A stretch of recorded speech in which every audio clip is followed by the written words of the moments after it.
students, welcome to online study 24/7 WB SLST NET SET GATE ফিলোসফির জন্য যারা online class এবং সপ্তাহে দিন মক টেস্টের জন্য ইন্টারেস্টেড তারা কিন্তু অবশ্যই ভিডিওর নিচে দেওয়া নাম্বারে যোগাযোগ করো।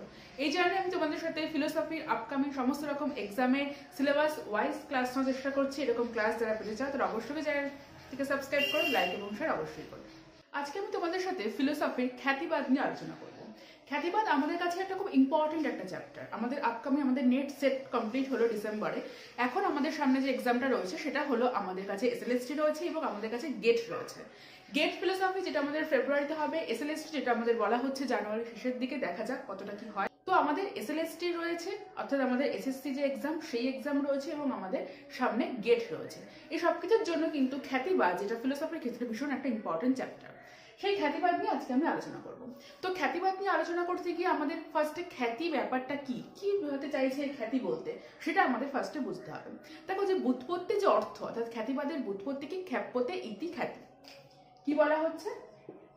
খ্যাপ্যতে ইতি খ্যাতি। দেখো এই ব্যুৎপত্তিগতভাবে যদি বলা হয় তাহলে কিন্তু এই খ্যাতি অর্থ কিন্তু জ্ঞান হয়।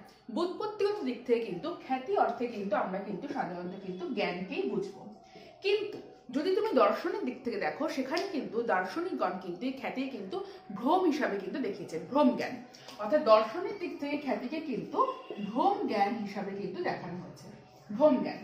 এবারে ভ্রম জ্ঞান যখন অর্থাৎ যেখানে আমাদের ভ্রম জ্ঞান হচ্ছে সেখানে অ্যাকচুয়ালি কি কারণে এটা হচ্ছে এবং কি কারণে খ্যাতিটা হচ্ছে অর্থাৎ কোন জ্ঞানটা থেকে আমাদের ভ্রম জ্ঞান হচ্ছে, সমস্ত রকম বিচার করেছেন দার্শনিকগণ। তো আমাদের দর্শনের ক্ষেত্রে পাঁচটা কিন্তু খ্যাতির দিক থেকে অর্থাৎ খ্যাতিবাদের দিক থেকে পাঁচটা খ্যাতি ভীষণভাবে উল্লেখযোগ্য, যাদের একসঙ্গে খ্যাতি পঞ্চক বলা হয়। খ্যাতি পঞ্চক বলা হয় পাঁচটা খ্যাতিকে একসঙ্গে, যেগুলো প্রসিদ্ধ, খুব উল্লেখযোগ্য। কি কি সেগুলো? একে তোমার রয়েছে আত্মখ্যাতি, দুয়ে রয়েছে তোমার অসৎ খ্যাতি, তারপর তোমার রয়েছে অখ্যাতি, দেন তোমার অনির্বাচনীয়, তারপর তোমার অন্যথা খ্যাতিবাদ। এরকম সিরিয়াল নম্বর নেই যে একটার পর একটা, জাস্ট এই পাঁচটা যে খ্যাতি একসঙ্গে, এই পাঁচটা খ্যাতিকে কিন্তু একসঙ্গে খ্যাতি পঞ্চক বলা হয়। আমি তোমাদের সাথে এই পাঁচটা খ্যাতি সম্পূর্ণ আলোচনা করব। এছাড়াও যেসব খ্যাতিগুলো রয়েছে, সাংখ্য কোন খ্যাতি মেনেছেন, রামানুজ কোন খ্যাতি মেনেছেন, জৈন দর্শনে কোন খ্যাতি মানা হয়েছে, সমস্ত খ্যাতিবাদ নিয়ে আলোচনা করব। মেইনলি এই পাঁচটা খ্যাতি নিয়ে আমি তোমাদের সাথে ডিটেইলে আলোচনা করব। তো আজকে আমি যে খ্যাতিটা নিয়ে আলোচনা করব সেটা হচ্ছে আমরা অখ্যাতিবাদ নিয়ে আজকে আমি আলোচনা করব। দেন আস্তে আস্তে প্রত্যেকটা ক্লাসে তোমরা প্রত্যেকটা খ্যাতি সম্বন্ধে আমি আলোচনা করব। এবং শুধুমাত্র এই পাঁচটা খ্যাতি বলে না, আমি বারবারই বলছি সমস্ত রকম খ্যাতি, কারণ তোমাদের যে কোশ্চেন আসে তোমরা নেট সেট এবং তোমরা গেটে দেখেছো, শুধুমাত্র পাঁচটা খ্যাতির ওপর না, তোমাদের রামানুজ, জৈন, সাংখ্য প্রত্যেকটা খ্যাতি তোমাদের জানা উচিত যে কে কোন খ্যাতিটাকে মেনেছে। তো সমস্ত খ্যাতি নিয়ে কিন্তু আমি তোমাদের এই ক্লাসে আলোচনা করে দেবো। আপকামিং যে ক্লাসগুলো থাকবে খ্যাতিবাদের ওপর, সেখানে তোমাদের প্রত্যেকটা খ্যাতিবাদের ওপর ক্লাসগুলো থাকবে। তো আজকে আমরা কোন খ্যাতি নিয়ে আলোচনা করব? আজকে আমরা যে খ্যাতিবাদ নিয়ে আলোচনা করব সেটা হলো আমাদের অখ্যাতি।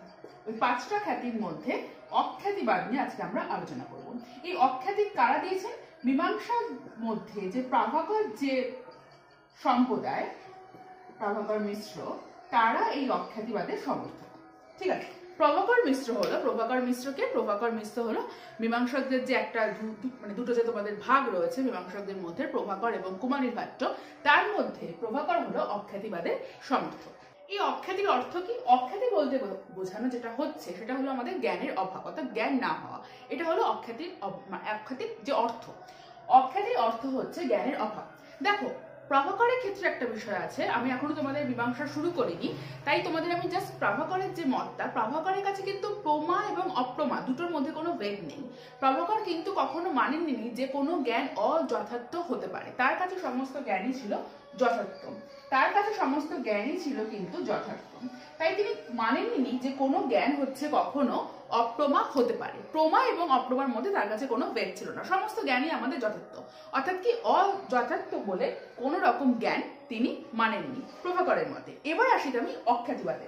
এবার দেখো, যদি সমস্ত জ্ঞানই যথার্থ হয় তাহলে ভ্রম জ্ঞানের কথা এখানে কেন উঠছে, এটা একটা প্রশ্ন হতে পারে। তখন অখ্যাতি বলতে যেটা বুঝেছেন যে দুটো জ্ঞানের ভেদ না বুঝতে পারা।